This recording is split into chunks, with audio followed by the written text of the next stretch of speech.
통풍은 중년 남성에서 주로 발생하는 급성 관절염인데요. 그 요산이라고 하는 물질이 우리 몸에 축적이 되면서 요산 결절이 발생하게 되고, 그 요산 결절로 인해서 염증 반응이 나타나게 되는데, 그로 인해서 이제 급성 염증성 관절염이 오는 질환입니다.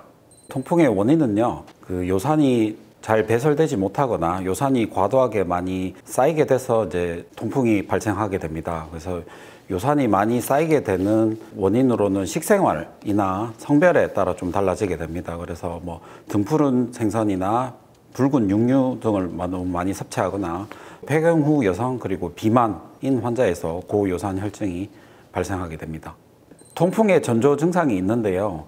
급성으로 굉장히 극심한 관절통이 오기 전에 약간 뻣뻣한 느낌이 들거나, 그리고 움직일 때 좀 통증을 동반하거나, 그리고 때때로는 조기에는 아픈 관절의 부종이 조금 관찰될 수 있습니다.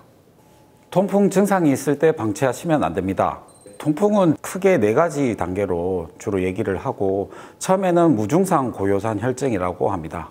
말 그대로 풀어서 말씀드리자면 임상적으로는 아무 증상이 없지만 혈액 검사를 했을 때 혈중의 요산 수치가 높은 상태를 얘기하고요. 이때 우리 몸에서 아무 일이 일어나지 않는 건 아니고, 요산 수치가 높으면 눈에 보이지 않는 크기부터 해서 요산 결절들이 점점점 몸에 쌓이게 됩니다. 그 요산 결절들로 인해서 특정 부위 관절, 주로 이제 하지 쪽입니다. 발목, 발가락 쪽에서는 특히 엄지발가락 쪽에 24시간 내에 주로 극심한 통증에 이르는 급성 통풍성 관절염이 오게 되고, 그리고 이러한 급성 통풍성 관절염은 7일에서 10일 정도 기간이 지나고 나면 증상이 호전이 되는데요. 그리고는 한동안 아무런 증상이 없는 감기 통풍에 있게 되겠습니다. 사람에 따라 차이는 있지만 거의 2년이 시간이 지난 내에는 거의 대부분의 환자에서 다시 급성 통풍성 관절염이 반복이 되게 되겠습니다. 그리고 이때에도 치료를 계속 지속하지 않으시면 급성 통풍성 관절염이 이제 증상이 지속되는 기간이 점점 더 길어지고, 그리고 증상이 없는 기간, 감기 통풍의 간격은 점점 더 짧아져서 좀 더 자주 아프고 좀 더 오래 아프게 되는 것이 경과로 되게 되고요. 나중에 만성 통풍성 관절염이 되면 눈에 보이지 않는 크기로 쌓여있던 결절들이 눈에 보이는 크기로 이제 쌓이게 돼서 그 주변 조직에 또 만성적인 염증을 일으켜서 주로 뼈 주변에 쌓이게 되게 되는데, 뼈가 이제 깎이게 되는 골밀환이 발생하게 됐고, 그렇게 되면 이제 눈으로 보기에는 결절이 튀어나온 것도 보이지만 관절 변형도 유발을 하게 되겠습니다. 통풍의 진단은 관절염이 왔는 부위에 관절액을 뽑아서 요산 결절이 있는 것을 증명을 하게 되면 통풍은 진단을 할 수 있고요. 근데 대부분 무릎과 같이 큰 관절액은 뽑기가 쉽지만, 주로 통풍성 관절염이 오는 발목이나 엄지발가락 쪽에 관절액은 이제 쉽게 채취하지 못하기 때문에 임상적이나 그다음에 검사실 소견, 영상 소견을 종합해서 진단을 하기도 합니다. 그리고 이제 혈액 검사에서 요산 수치가 7 이상인 경우에는 고요산 혈증에 해당되기 때문에, 검사 수치가 7 이상인 경우에는 임상 증상이 있는지 또는 다른 합병증이 없는지 확인하기 위해서 내원하시는 것이 좋겠습니다. 통풍의 치료에는 급성 통풍성 관절염을 조절해주는 치료와 그다음 요산 수치를 정상 수치로 유지시켜주는 치료, 요산 저하제 치료, 크게 2가지가 있습니다. 그래서 대부분 환자들이 알고 있는 급성 통풍성 관절염은 관절통이 굉장히 심하기 때문에 비스테로이드 소염제, 그다음에 콜키친, 그다음에 스테로이드, 이렇게 약제들을 사용해서 증상을 빨리 완화시켜 주는 것이 중요하겠습니다.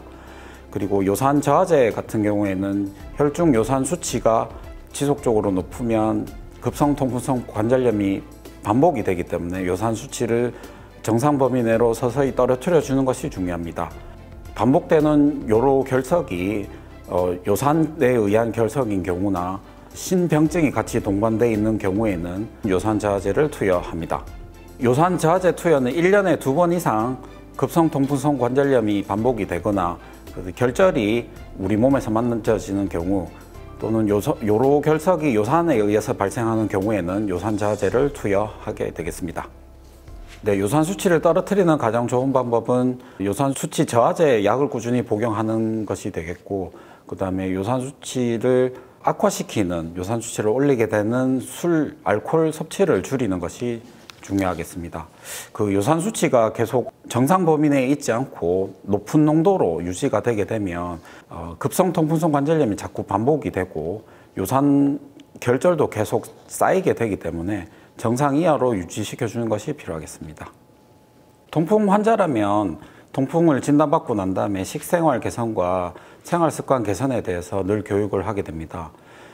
피해야 될 음식에 대해서도 늘 교육을 하고 있는데요. 우선은 이제 인공 과당이 들어간 청량 음료, 그리고 인공 과당은 들어가지 않았지만 과일 음료 등은 섭취 시 요산 수치를 올릴 수 있기 때문에 줄이거나 피하라고 말씀을 드리고 있고요. 그리고 이제 퓨린이라고 하는 물질이 우리 몸에서 이제 소화가 되면서 요산이 되게 돼서 이 퓨린이 많이 포함되어 있는 음식을 피하도록 교육을 하고 있습니다. 그래서 이제 붉은 고기류, 그래서 소고기, 돼지고기, 양고기, 그리고 등푸른 생선 종류, 정어리와 같은 그런 종류, 그리고 생선, 알, 내장, 그리고 조개와 같은 어패류들이 퓨린이 많기 때문에 좀 피하도록 이렇게 교육을 하고 있고요. 고지방 음식도 좀 피하도록 그렇게 교육을 같이 하고 있습니다. 그리고 이제 알코올 자체는 요산이 신장에서 소변으로 이렇게 배설되는데 방해가 되기 때문에 알코올 섭취도 적정량 이하로 좀 될 수 있으면 줄이도록 교육을 하고 있습니다. 통풍 환자에게 권장하는 음식으로는 지방이 적게 들어있는 낙농 제품들을 많이 권유하고, 그래서 우유, 치즈 이런 것들을 권유합니다. 그리고 설탕이나 크림이 들어가지 않은 블랙커피는 요산의 배설을 좀 도와주기 때문에 섭취하도록 권장을 하고 있습니다. 그리고 충분한 수분 섭취를 말씀드리고 있고요. 비타민C를 섭취하면 요산 수치를 안정화시키는 데 도움을 준다고 합니다.